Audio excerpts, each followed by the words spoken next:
ఒక వ్యక్తిని మనం రౌడీ అంటాం. ఒక వ్యక్తిని ఫ్యాక్షనిస్ట్ అంటాం. ఎందుకంటే అతను చేయించిన రౌడీ యాక్టివిటీస్ అతని మనుషులు ఫ్యాక్షనిస్ట్ తన మనుషులతో చేయించేది. కానీ దాన్నే మన చేతిలో మీడియా లేదంటే మనల్ని నమ్మేటటువంటి వాళ్ళు ఉంటారు. ఫర్ ఎగ్జాంపుల్ రౌడీ నాయకుడి అనుచరుల దగ్గరికెళ్ళండి, మా నాయకుడు దేవుడు అంటారు. ఫ్యాక్షన్ నాయకుడు అనుచరుల దగ్గరికెళ్ళి మా నాయకుడు దేవుడు అంటారు. మా నాయకుడే లేకపోతే గనక రౌడీయిజం పెచ్చరిల్లిపోయేది. మా నాయకుడే కంట్రోల్ చేస్తున్నాడంట. మా నాయకుడు లేకపోతే ఫ్యాక్షనిజం కంట్రోల్ అయ్యేది కాదు. మా నాయకుడి వల్లనే ఫ్యాక్షనిజం కంట్రోల్ అయిందంటారు. వీళ్ళు శాంతి దూతల కింద చెప్తారు. ఎందుకంటే వాళ్ళు సైకలాజికల్‌గా అట్లా ప్రిపేర్ అయిపోయి ఉంటారు కాబట్టి. ఇదంతా ఇప్పుడెందుకు చెప్పాల్సొస్తుందంటే ఇప్పుడు పబ్లిక్ దగ్గర గొప్పవాడిగా కనిపించాలి అంటే ఏదో ఒక వ్యవస్థల్ని వ్యతిరేకించాలి. ఇదివరకు కేజ్రీవాల్ కేంద్ర ప్రభుత్వాన్ని వ్యతిరేకించడం కాదు. అసలు ప్రభుత్వము అనేటటువంటిదే కరెక్ట్ కాదు అన్నటువంటి వాదన తీసుకొచ్చి లోక్పాల్ బిల్లు కోసం నాడు అన్నా హజారే చేసిన ఉద్యమంలో కీలక పాత్ర పోషించాడు.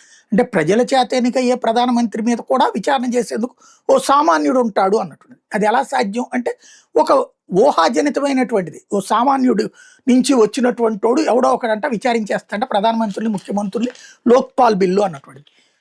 అంతకంటే వెర్రితనం ఇంకోటేం లేదు. అయినా సరే ఆ వెర్రితనాన్ని జనంలోకి ఎక్కించి చదువుకున్నటువంటి వాళ్ళని వెర్రి వాళ్ళని చేసి ఉపన్యాసాలతో కాలక్షేపం చేసి ఫైనల్గా అది సాధ్యం కాదని సుప్రీంకోర్టు కూడా తేల్చి చెప్పినటువంటి సందర్భం అయిపోయింది. బట్ ఆయన ఒక హీరో. ఆ హీరోయిజాన్ని చూపెట్టి ఢిల్లీలో గెలుస్తూ వచ్చాడు. నీతిపరుడుగా, నిజాయితీపరుడుగా, అవినీతిని మీద పోరాడేవాడిగా కనిపించాడు. తీరా చూస్తే ఓ లెక్కర కుంభకోణం, శిక్షలు పడకపోవచ్చు కానీ ప్రజలకి అర్థమైంది. ప్రభుత్వ మద్యం దుకాణాలు తీసి ప్రైవేట్ మద్యం దుకాణాలు పెట్టినటువంటి నావిడే ఆయన చెప్పేటటువంటి మాటలంతా సొల్లి కబుర్లని అర్థమైపోయింది. ప్యాంటు చిరిగిపోయింది వేసుకొచ్చినటువంటి వాడు కాస్త 100 కోట్ల విలువైనటువంటి భవనాన్ని కట్టుకున్నప్పుడు శీష్ మహల్ లాంటి దాంట్లో తేలిపోయింది. అట్లాగే వైద్యాన్ని అద్భుతంగా అభివృద్ధి చేస్తానని చెప్పినటువంటి వాడు చివరికి మహల్లా క్లినిక్స్ అని పెట్టి, అది కూడా కేంద్ర ప్రభుత్వ డబ్బులతో పెట్టి వాటిని సరిగ్గా నిర్వహించినప్పుడే ఆయన నాయకత్వ పటిమేంటో ప్రజలకి అర్థమైపోయింది. అలాగే సుప్రీంకోర్టు జడ్జిల చేత మెప్పించి పదే పదే రకరకాలైనటువంటి ప్రయోగాలు చేసి ఢిల్లీ కాలుష్యాన్ని కంట్రోల్ చేసేస్తానని చెప్పి చివరికి ఏది చేతకాక అసమర్థంగా మిగిలిపోయి అయినా అది ఆ రాష్ట్రానికి ఈ రాష్ట్రానికి చెప్పినప్పుడు ఈయనంతా సొల్లి తప్పి ఇంకేం లేదని తేలిపోయింది. కాబట్టి ఇప్పుడు ప్రజలే ఓడించేశారు. ఇప్పుడు ఎదగాలి అనుకుంటున్నాడు. దాంతో పంజాబ్కి సంబంధించినటువంటి అంశాన్ని ఒకవైపున హీరోయిజం ప్రొజెక్ట్ చేసుకునే ప్రయత్నం చేస్తున్నారు. అది తప్పేం లేదు, రాజకీయంగా అది ప్రజాస్వామ్యబద్ధం కూడా. కానీ న్యాయ వ్యవస్థ మీద పోరాడేటటువంటి వ్యక్తిగా, తద్వారా న్యాయ వ్యవస్థ విశ్వసనీయతని దెబ్బతీస్తూ కొడుతున్నాడు. అంటే న్యాయమూర్తులు రేపొద్దున కేజ్రీవాల్ వచ్చాడంటే బెదిరిపోవాలి, తనకు అనుకూలంగా తీర్పు ఇవ్వాలి. లేదు అంటే అరెస్ట్ చేస్తే కనుక ఒకటి న్యాయమూర్తులు అట్లా చేయనియరు అన్నటువంటి ధైర్యం. జ్యుడిషియరీ వాళ్ళకి ఒక ఆపాదిస్తున్నాడు. ఇదిగో నువ్వు ఆర్ఎస్ఎస్ కాబట్టి నీ దగ్గరికి నేను రాను. Very good.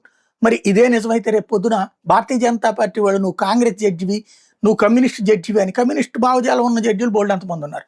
వాళ్ళు కూడా తిరస్కరిస్తే అప్పుడు ఏమంటారు? వీళ్ళు ఇదిగో న్యాయ వ్యవస్థ నాశనం చేశారు, రాజ్యాంగాన్ని ధిక్కరిస్తున్నారంటారు. అదే ఈయన బీజేపీ వాడివి నువ్వు లేకపోతే కనుక ఆర్ఎస్ఎస్ భావజాలం ఉంది నీకు అని అంటే కనుక ఈయన దేవుడు అని ప్రొజెక్ట్ చేసేటటువంటి సోరోస్ బ్యాచ్ లేకపోతే సోషల్ మీడియా గ్రూపులు ఉన్నాయి. ఓవరాల్గా జ్యుడిషియరీని అసమర్థత, ఎందుకంటే జ్యుడిషియరీ ఈ మధ్య కాలంలో గ్రహించింది వీళ్ళ నాటకాలు కాస్త సరైనటువంటి తీర్పులు వస్తున్నాయి. కాబట్టి ఇప్పుడు జ్యుడిషియరీని దొంగలు చేసేటటువంటి ప్రక్రియ ప్రజా తిరుగుబాటు లైక్ బంగ్లాదేశ్లోనూ శ్రీలంక లాగానో తీసుకొచ్చేటటువంటి ప్రక్రియకి ఆరంభం చేసినట్టు కనబడుతుంది. దీన్ని లైట్ తీసుకుంటున్నారు కానీ చాలా వ్యూహాత్మకంగా ముందుకెళ్తున్నట్టు కనబడుతుంది విదేశీ శక్తుల యొక్క ఆలోచనలకు అనుగుణంగా.